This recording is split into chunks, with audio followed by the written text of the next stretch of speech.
5 on Your Sideline, sponsored by Universal Windows Direct.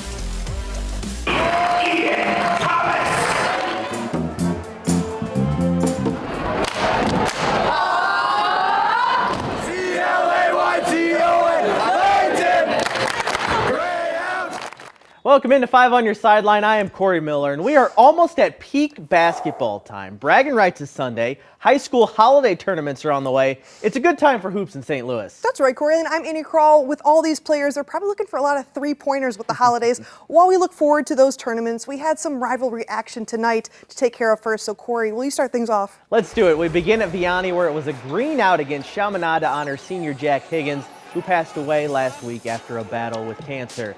And if it's a Vianney game, you know you're getting some Luke Walsh highlights. Here's his first. That's good for 3. Let's go the other way now. Elijah Panawan's hoop and the harm for Chaminade. He's going to the line. Red Devil defense was tough all night. Jahidi White Jr. denies this shot with authority. Ooh. Dad had 355 blocks in the NBA, by the way. Back to Walsh. He hits the acrobatics on 2 nice finishes at the rim. Up and under. Then he's going to hit a nice little lefty lay-in. It was Chaminade's night on the scoreboard, though. J-Mo White hits for 3 as the Red Devils get a big road win, 77-63. The Smet getting a bit of bling tonight. The 2023 state basketball champions getting their rings ahead of the game against CBC. The bling ring was ready to swing as Riley Macy gets his state swag and gets the inside track for 2.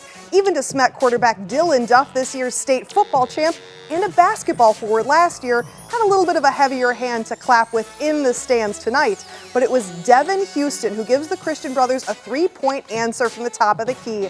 Macy's going to come back at it again, but this time from the corner. Yeah, that's going to be good. Then Houston, we don't have a problem here, launching it to CBC Darian Jones.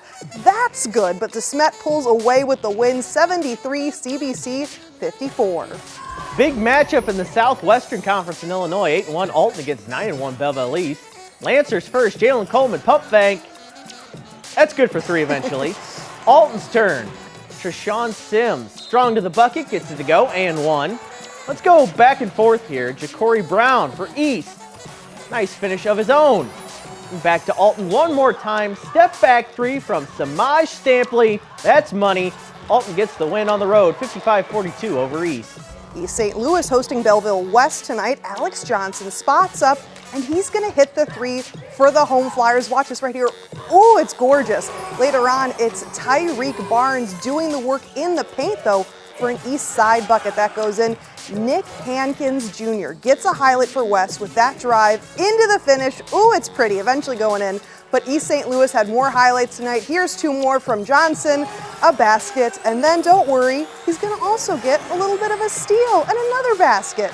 East St. Louis wins 63-34.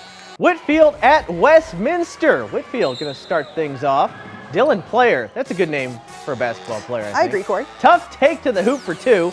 On the other end, Westminster has a stud. Will Powers is a sophomore to watch, folks. Spots up from the corner for a triple, and this isn't a repeat highlight. He does it again. Powers had 28 points tonight.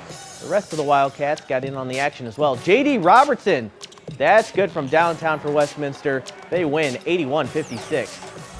Clayton facing off against Lutheran South at home tonight. Greyhounds Sebastian Bolden cuts underneath right here. Watch this. Oh yes, comes around for the basket. Then the Lancers are going to throw it. 1, 2, 3. Don't worry, Ben Long muscles it in for 2 and gets the basket there. Bolden gets the rock one more time, gets double teamed on the corner shot, tries to get the 3-pointer, but don't worry, he finds Clayton's Eli Faust through traffic, and it's Faust who gets it into the basket. But Bolden isn't done just yet. He's going to fly down the runway, gets in the basket. Keep in mind, folks, he's only a sophomore. Clayton pulls away with the win, 94 points tonight against Lutheran South, 87. My goodness, that's a high-scoring high school game. Hey, big girls game last night on the Illinois side. 8-2 Columbia hosting 8-0 Bree Central, who's ranked as the top 2A girls team in the state of Illinois. Eagles tried to hand them their first loss. Ava Langen's catch and shoot, that was good for 3. Next possession, Central's Taylor Trame answers with a 3 of her own. She's not down quite yet. Time winding down, she'd connect from deep again. Bree Central stays unbeaten with a 54-35 win over Columbia. And then it's going to be some Thursday night action last night. Great rivalry, Lafayette at Eureka, and the home crowd was in a festive mood. Joe Rowell spots up and drills a long triple for Eureka. Back the other way, number 33, Nolan Savoy, makes good on his number and hits the three for Lafayette. He does some work down low too though. Nice up and under for the basket, gets it around. This one came down to the wire, but Lafayette gets the 51-49 nail-biter win on the road over their rivals from Eureka.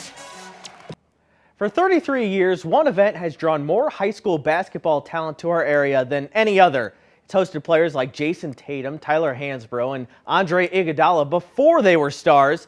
And there's another loaded lineup coming on January 4th.